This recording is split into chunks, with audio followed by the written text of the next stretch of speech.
Now from the studios of WFNC and WAAV, the man, the legend, the one who drives you crazy, Curtis Wright on the beat.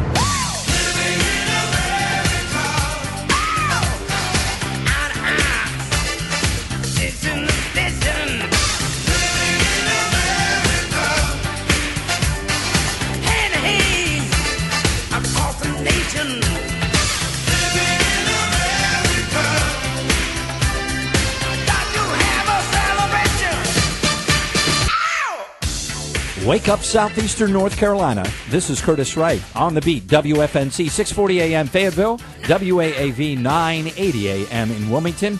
It is 8:10, hour number 3. We're on mic, brought to you each day by Bob King Auto Mall. Thank you to Bob King Buick, GMC, VW, Mercedes-Benz, Isuzu, and of course all the Bob King pre-owned lots for sponsoring On Mic each day, allowing us to bring in leaders from across the region, across the state, and across the nation. Bob King, the right car at the right price. Well, they say on their website, we're a group of concerned citizens from across the political spectrum that see a need for truly free and competitive elections in the state of North Carolina. We're constitutionalists, Democrats, Greens, Libertarians, Whigs, Republicans, Independents, and others who have come together to stand up for the North Carolinians' right to vote and to vote effectively. On the phone with us, I'm so glad we were able to schedule this interview with the president of Free the Vote North Carolina, and that's Jordan Green. He's the president, again, of Free the Vote North Carolina, and also North Carolina State Representative Stephen LaRoque. Good morning, gentlemen. Good morning. You know, here on the show, Happy New Year, by the way, and I know you're looking forward to this new year. On the show, we have had a few times some folks from the Constitution Party of North Carolina that are pushing hard to get on the ballot, but it's tough. It's tough here in North Carolina. So I thought first, if one of you could take the lead here, let's talk about what is the situation, the existing laws and barriers that are in place, for getting a party on the ballot. Yes. Right now in North Carolina, the situation with the ballot access laws is the extreme number that the law requires, and that's 85,000 signatures for a new political party to get on the ballot. And at this point, that's one of the highest requirements in the nation, only behind Minnesota and California. Beyond that, the independent candidates, they have a similar requirement for statewide office of over 85,000 signatures.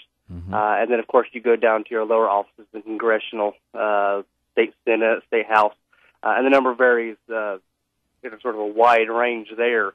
But again, even in those areas, we have some of the most restrictive requirements in the nation for those. And for congressional office, we actually have, in every other election year, we have the most restrictive in the nation, depending on the population of those districts. Now, let me understand also, because I'm a little fuzzy on this.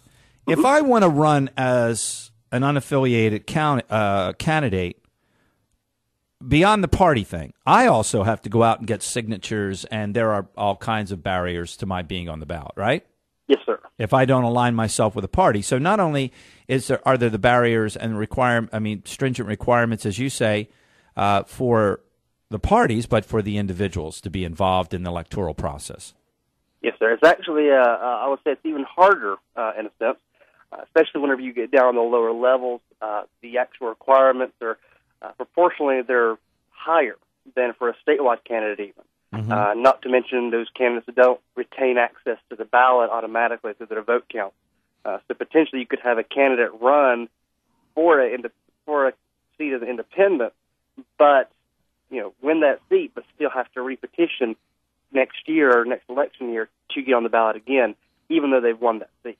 And because of the fluctuations in the Libertarian Party counts, we've all kind of, had, an ear or an eye, if you will, to what's going on there. And I'm still, and forgive me again, I'm still fuzzy on this. Once you're on the ballot, then you can get kicked off the ballot, right, in North Carolina? Yes, sir. If you don't get a certain amount of votes in a certain election? Yes. It's every 4 years in each gubernatorial election for governor. That party has to get 2% of the vote. In the past, it had been difficult for any party, including the Libertarian Party. They had to go to the election. They attempted to get that vote. They removed again, but they managed in 2008 to get that 2% barrier with their candidate for governor, Mr. Mike Munger. Right. So they did do it this time around. I think I'm saying that's one of the first times in the last, I want to say, 6 or 7 elections that they were able to obtain that. So you not only have to get the signatures that you're talking about, but then you have to go through an election cycle and at least get yourself a certain percentage of the vote to stay on the ballot. And that vote's got to be in a governor's race. Yes, well, it's governor or president. Or president. Yeah, now, they managed to do it with governor. In North Carolina, then, just correct me, we have 3 parties that currently, what's the word I'm looking for? They are on the ballot. They have been able to meet those requirements, right? Yes, sir. And that's the Democratic Party, the Republican Party, of course, and the Libertarian Party. Yes, and we have now. I was curious about. We know we've talked to the folks in the Constitution Party, and they're working very, very hard. Are all the other groups that you have here on the website, the Conservative Party of North Carolina, the Green Party, the Modern Whig Party of North Carolina, the Reform Party, those are all active out there right now trying to get on the ballot? I wouldn't say they're all at this point actively seeking access or gathering signatures. At this point, in one stage or another, they're organized in the state. They are they're wanting ballot access, but like the Constitution Party or others, having a difficult time getting to that point. And so at this point, they're majorly waiting and hoping for legislation like this, for reforms like this, to make it easy to get on the ballot. And that's what I want to talk to. I know we're here with State Representative Stephen LaRoque, too, and we want to, when we get back, let's talk about what was proposed in 2009, the Electoral Freedom Act of 2009 that was proposed. So really what we have is a Republican Party and the Democrat Party and the Libertarian Party holding on by the skin of its teeth, and the Constitution Party really trying to push itself over the edge. Yes, sir. Stay with us. Trying hard. Stay with us. We'll be right back. Again, we're here with North Carolina State Representative Stephen LaRoque and Jordan Green. He's the president of Free the Vote North Carolina. And you can go to www.freethevoternc.com. And we'll continue our discussion here on Mike on the Beat when we get back. We're back live here on the Beat. I'm Curtis Wright, WFNC 640 AM, WAAV 980 AM on Mike. Again, with State Representative Stephen LaRoque and President of Free the Vote North Carolina, Jordan Green. And gentlemen, welcome back. I thought what we could do is talk about, where this legislation is. I guess it's not anywhere. It was proposed to the Senate in March 23rd, 2009. Went to the Judiciary 1 Committee on March 24th, 2009, and sort of has died there. What are the chances, Representative, of bringing this back with this new majority in the Republican leadership? Well, I like our chances of getting the bill heard in committee and getting a vote on the bill. We have passed something when I was in the legislature in 2005. We passed some legislation to make ballot access easier. We dropped the percentage of signatures required from 10% down to 2%. Mm-hmm. And so I think this is opening up the door to allow more candidates to run, parties easier for them to get on the ballot. And I just think it's legislation that we need in North Carolina. I've spoke to a lot of Republicans about this, and I've said to my fellow Republicans, as far as I'm concerned, the more the merrier. I think our system works best when there's more people there involved in the public debate. And I haven't gotten, I get a positive response with, let's get rid of these nonpartisan labels and let's make them partisan again on judicial. But when about this issue, I don't get quite that same enthusiasm. Is that a feeling overall with the Republicans, or you think that's just isolated?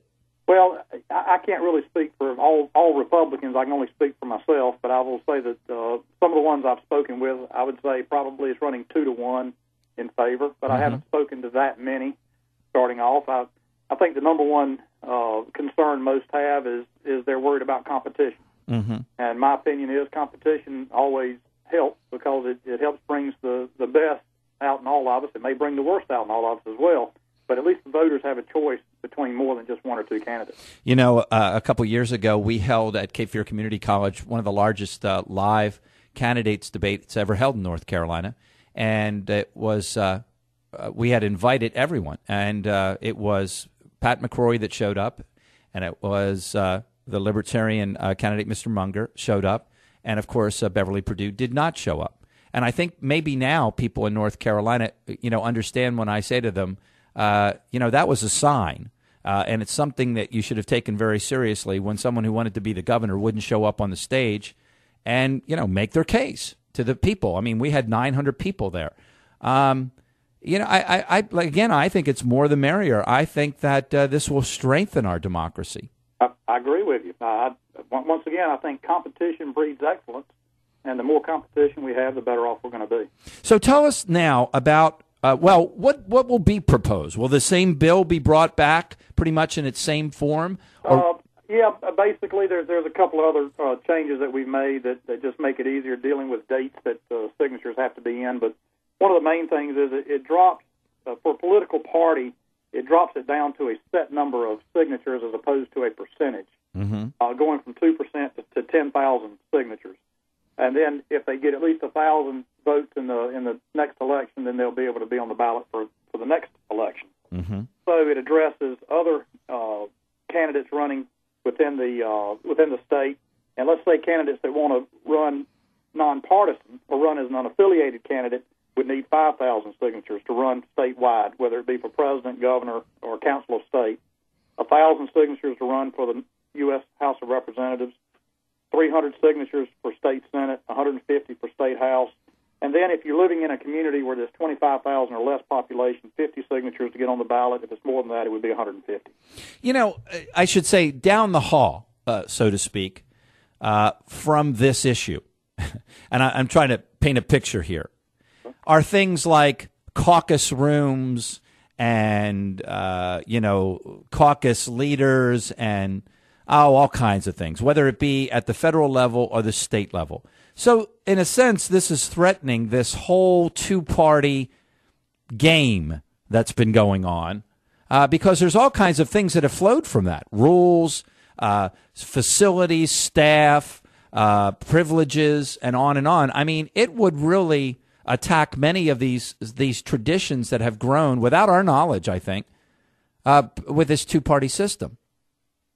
Well, truthfully, I don't think that it's really going to have that big of an effect. I think parties themselves have their own rules. They have their own hierarchy. Folks are elected. They make up the rules on how they elect their folks. Mm-hmm. I don't think opening up the door, granted, if we have more than one, then they could have their own caucus. But I guess what I don't misunderstand what I'm saying. I think there, too, it would be great because then each one of the groups has to stand on their own. Individuals have to stand on their own. I mean, I think all the way around, again, it strengthens our form of government. Well, I agree, and that's one of the reasons why I'm running the bill is because I think it does. It opens up the process. It gives people more choice, and I think that's good for our state. Now, what's the timeline here? What do you see going forward, both of you? As far as I'm concerned, once I've got the bill drafted, we've got a draft of the bill, and I just want to make sure that we've got everything like we want it. I will have the official bill, so to speak, and then I'll start gathering signatures of those that want to be sponsors of the legislation. Now, Jordan, what can the people do to be involved and to help move this forward? Basically, right now, one of the major things we're asking people to do is specifically to call their state senator, their state representatives, and ask them to support the bill and let us know so that we can keep in contact with Representative Verlote here to get sponsors for it, additional co-sponsors, basically to get that initial support going, and then, of course, to keep on calling. Don't let up. Well, whatever we can do to keep the word out there, and I'd like to stay in touch with you so we can, keep abreast of the progress of this, the evolution of this. We'd like to do that. Please feel free to get in touch with me, and I'll get back with you two gentlemen. Thank you to North Carolina State Representative Stephen LaRoque for being with us, as well as the president of Free the Vote NC, and that's Jordan Green. And by the way, we'll have this link up on our website today, CurtisWrightOnline.com. That's www.freethevoternc.com so that you can get involved in this issue. Thank you, gentlemen, for being with us, and Happy New Year. Same to you. Happy New Year. Thank you. Happy New Year. I'm Curtis Wright on the beat.